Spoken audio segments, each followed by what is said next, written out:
Today in r/malicious compliance. The time I cost the owner's son his job and possibly ownership of his family's company. So I work in sales for a family-owned business.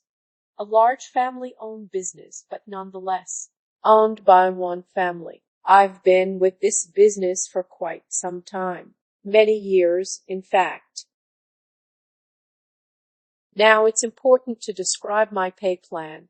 Obviously, I don't want to give too much info as I don't want the company identified.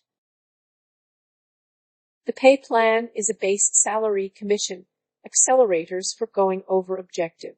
The company is divided into regions which is overseen by a senior, and those regions are divided into markets which are overseen by a, and the markets are divided into teams which are overseen by a manager. And then within those teams you got territories which are assigned to sales reps. Sales objectives are decided by the big boys at the top, and those objectives are then cut into smaller chunks and handed down the line.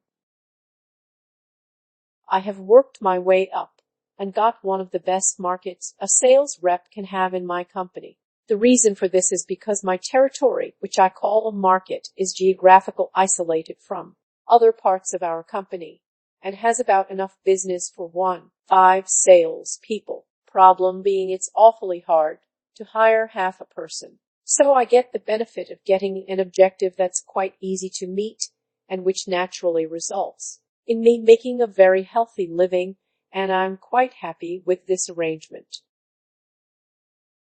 Also, our employment contract with the company, which is also our commission agreement, clearly states, and has for many years, that our sales objective rises and falls based upon the number of sales people in our market. So if we hire a salesperson, that salesperson takes a little bit of the objective away from everyone else. If a salesperson quits until that role is fulfilled, objective goes up for everyone. Also, we get bonuses for going over objective, and at the biggest bonus mark we double our commissions. Now the owner of my company apparently told his son if his son wants to run this company one day, his son needs to successfully work all the support level jobs for at least 6 months. That's on the admin side, and be successful at each level of the sales side for 2 years each. If the son is successful at that, the reins and control of the company will be given to the son. Start January 1st of 2019. The son becomes my sales manager for his first of 2 years as a sales manager. Early in the year, he sits down with me and basically asks me what I expect to do for business.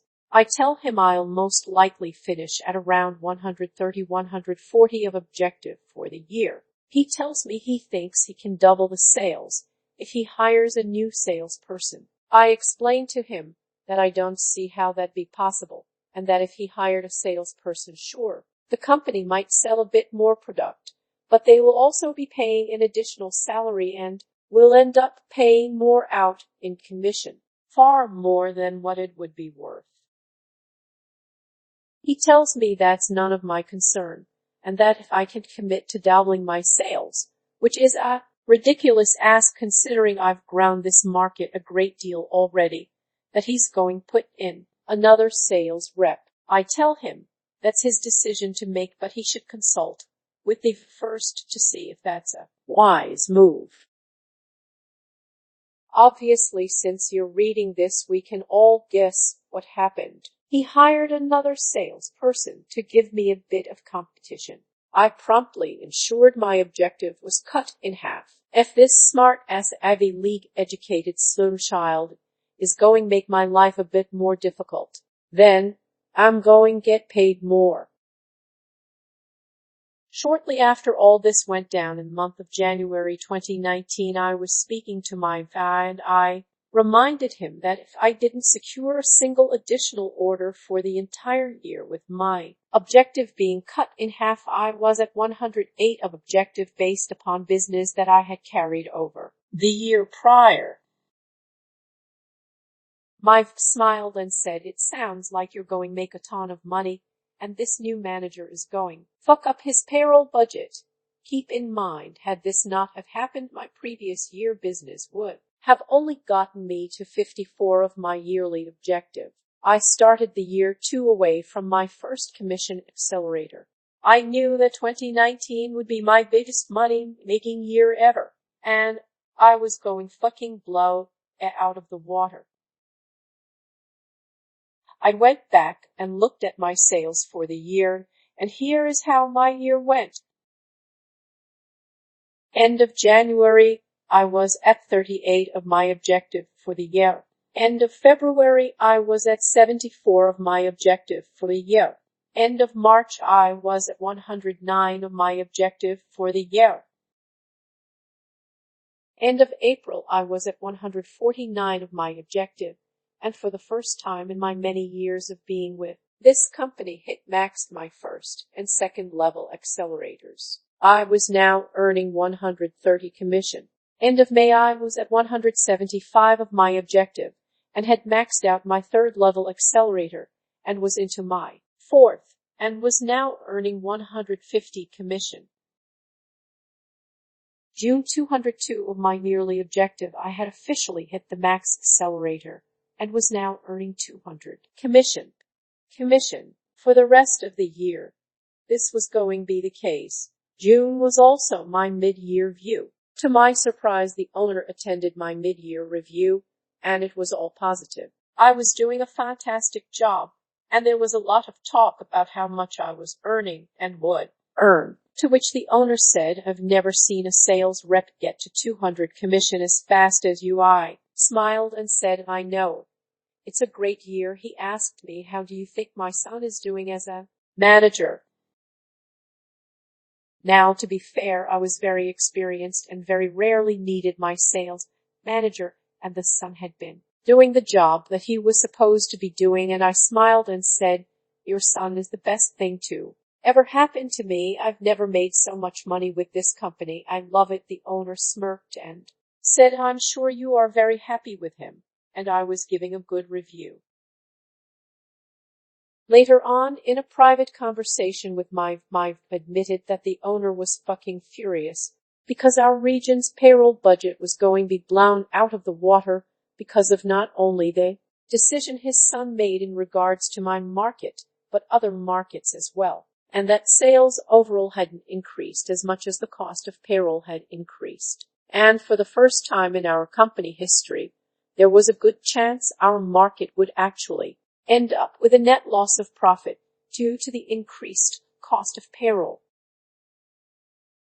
Apparently, the son had increased the size of all teams under his control, with the thought being more salespeople, more sales, but didn't factor in the cost. Back to my sales. July 218. I went on vacation. Kinda regret this. Shoulda cancelled that vacation and sold more. August 241, September 274, October 301, November 319, December 331. The year was over. In total, I had sold about 17 more than what I had expected. The extra money was a motivator for me, and I had banked a ton more money. Let's just say I no longer have a mortgage payment cause of 2019. I did lose some business to the new rep, who really struggled. So here we sit in January of 2020. I now have a new sales manager. For some reason, the son isn't in charge anymore. Wonder why. The sales rep that we had hired to compete against me was actually a very good sales rep, but he didn't make what he wanted, and we transferred him to another market. And apparently we let go of a lot of the excess hires, or old employees had quit, and we are back down to the same amount of salespeople as we had started 2019 with. My objective is back to where it was in 2018, and I expect to make significantly less than I did in 2019. But it is what it is. The rumor is the son is not working in any official capacity with the business, and the owner, his dad, is debating the next step for his son. And yes, our region for the first time in our company history posted an overall loss after everything was said and done, and it's been attributed to the increase in payroll costs due to veteran sales reps benefiting from a lower objective due to the increased sales staff. I did send an email to the Sun's company email address. It was returned saying that email is no longer in service. Childer owner's son cut my objective in half, along with others, due to stupid decisions he made, and a ton of people made a lot of money. The company lost a bunch of money, and the owner apparently fired his own son. I also made a lot of money. This next one is entitled 75 Renewal Fee. Long-time lurker, first-time poster in this sub. Sorry if this doesn't fall into the malicious side of things. Please direct me where it could be better suited. Tilde at the bottom. Anyway, let's begin. Backstory: I live in the UC and rent my house as I'm too poor and the property market is insanely pricey, especially in the southeast. Summer 2019. There was a change in the law to help people like me, private renters, to reduce the cost of living and start saving for our own bricks and mortar. This story takes place around that time. Front story: my rental agreement goes through an estate agent who charges a fee to both myself and my landlord for the privilege of handling the contracts. Essentially, all they do is change the dates on the contract, bump up the price by 15 and eat a fat slice of cake. They refuse to give me a contract of longer than 1 year, so they can cash in on the regular. This renewal of contracts cost me $75 each time. I have no idea how much they charge my landlord. Last year, however, the laws changed.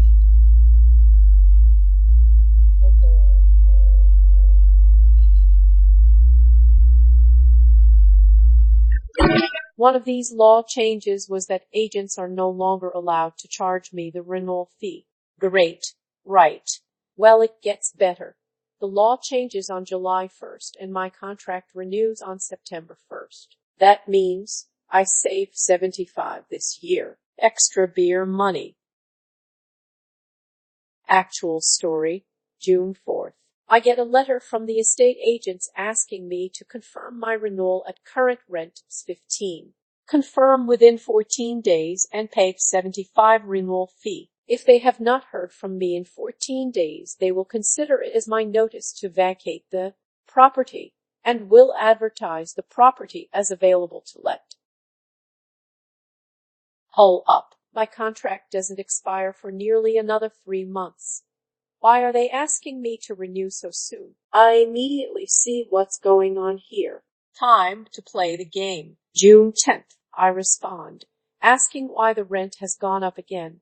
Their reply states that the rental market has improved in the past 10.5 months. They also issue the same vague threat of re-advertising my home and include the clause, your new contract must be signed within 10 days of you receiving it. If I do wish to renew, remember that bit. June 16th, I say, fine. But why am I being asked to sign a renewal when I so long left on my current contract? For context, I only have to give 30 days if I want to end my contract at any time and vacate the property. Their response was, we are getting ahead of our contracts so as not to create a backlog of work. This back and forth eats up a few days. Eventually, I run out of deflection tactics and they send out the contracts. We receive them on the afternoon of June 21st. I do the maths. I signed the new contract within 10 days. Well, I actually signed it on the 10th day. July 1st at 9 a.m. The law changed at midnight, just hours before. They can no longer legally asked me to pay the 75 renewal. I send the contracts back and wait for the fallout. I half expected to get a late fee or some other bullpoof so they can scrape the fee back from me. I don't hear anything from them for a while, so assume that I've played it perfectly. Late July, I get an email. They require my landlord to get a survey on the property to check the energy economy rating of the house. The cost of this survey, you guessed it, 75. Luckily, it comes out of his pocket and not mine. Poor bloke.